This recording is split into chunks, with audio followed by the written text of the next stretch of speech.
Fiscalité, la région lyonnaise promeut depuis plusieurs années des projets urbains aussi coûteux que démentiels, souvent avec une opacité avérée de la dépense publique. Face à ce phénomène, une association fait front, la Canole, les contribuables actifs du Lyonnais.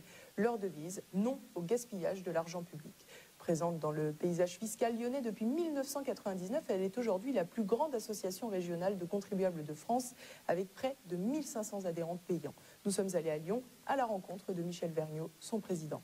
L'association Canole, ça s'appelle Contribuables Actifs du Lyonnais. Elle a été créée il y a maintenant plus de 15 ans et elle était destinée à voir comment les élus locaux dépensaient l'argent des contribuables et dénoncer éventuellement les gabegies que l'on constatait. On était avec un autre ami en pré-retraite, donc on cherchait à s'intéresser, si vous voulez, à la vie publique, bien qu'on n'ait jamais eu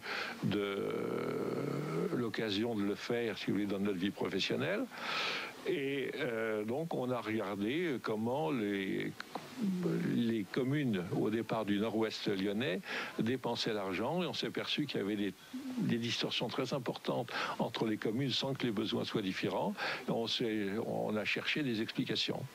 On a 1400 adhérents actuellement et on a 35 bénévoles qui travaillent pour l'association et qui consacrent une partie de leur temps. On a environ 40 €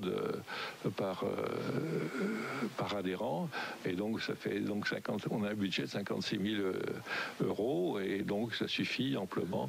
On a très peu de dépenses hors la publication de notre bulletin, puisqu'on publie un bulletin 5 fois par an et on le sort à peu près 4500 exemplaires papier.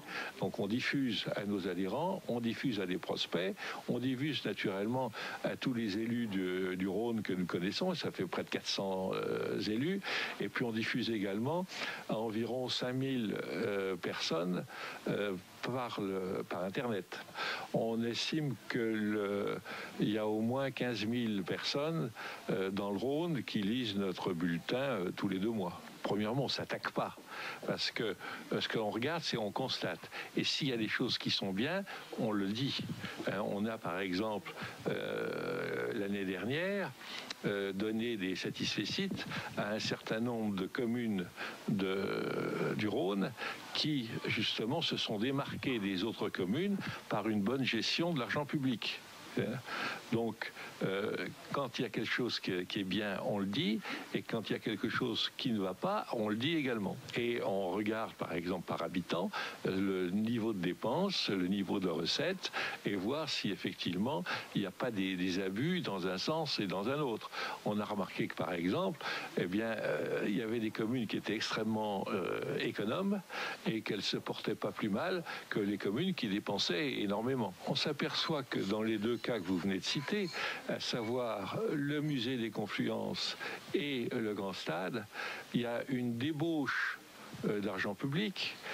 C'est à chaque fois de l'ordre de 300 à 400 millions d'euros, uniquement pour, justement, en ce qui concerne le Grand Stade, pour les infrastructures nécessaires à sa desserte.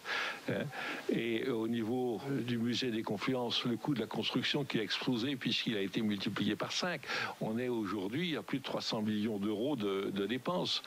Ces dépenses sont sans commune mesure avec les besoins de la population. C'est très bien, par exemple, pour le Grand Stade que M. Aulas investisse pour l'Olympique Lyonnais, bon, mais ce ne sont pas aux contribuables de financer ce type d'opération à la hauteur de plus de 300 millions d'euros. La population a été complètement bafouée dans la mesure où on a eu 2 enquêtes publiques qui ont été défavorables au projet et le Grand Lyon s'est tout de même entêté à lancer cette opération contre l'avis de la population. Et aujourd'hui, on s'aperçoit que les investissements sont en passe de se faire et que l'Olympique lyonnais n'a pas les moyens de financer ce projet. Dans la mesure où chaque année, ils perdent de plus en plus d'argent. L'année dernière, c'était 30 millions d'euros. Cette année, on s'aperçoit que les recettes sont déjà 45% inférieures à celles de l'année dernière. Donc, on se demande comment, à moins qu'il y ait un prince arabe qui vienne apparaître d'un coup comme une fée, donc on se demande comment ce projet va pouvoir aboutir financièrement. On dénonce également d'autres anomalies, si vous voulez. Par exemple, au niveau de la taxe d'enlèvement des ordures ménagères du Grand Lyon, on s'aperçoit que le Grand Lyon fait un bénéfice chaque année énorme par rapport au coût de cette opération. C'est-à-dire chaque année, c'est entre 25 et 35 millions d'euros qui sont d'excédents, qui sont dégagés, et contrairement à ce que la réglementation prévoit, puisque la réglementation dans ce domaine prévoit que la taxe d'enlèvement des ordures ménagères sert à contribuer au coût du service et ne doit pas dépasser le coût de ce service. Donc on a des actions en justice qui datent depuis plus de 4 ans, si vous voulez, sur le sujet, de façon à essayer de faire que le Grand Lyon, si vous voulez, observe la réglementation existante et que les contribuables ne soient pas lésés. La justice et l'État laissent bafouer les lois, alors que ceux qui ont passé ces accords sont des gens qui les ont votés. Au niveau de l'administration de l'État, tout le monde s'en fiche. On voit que la Chambre régionale des comptes, par exemple, à chaque fois qu'elle regarde les comptes d'une commune, la gestion d'une commune, elle s'aperçoit que la loi n'est pas respectée. Elle le dit, bien entendu. Et puis, tout le monde s'en fiche, le préfet le premier.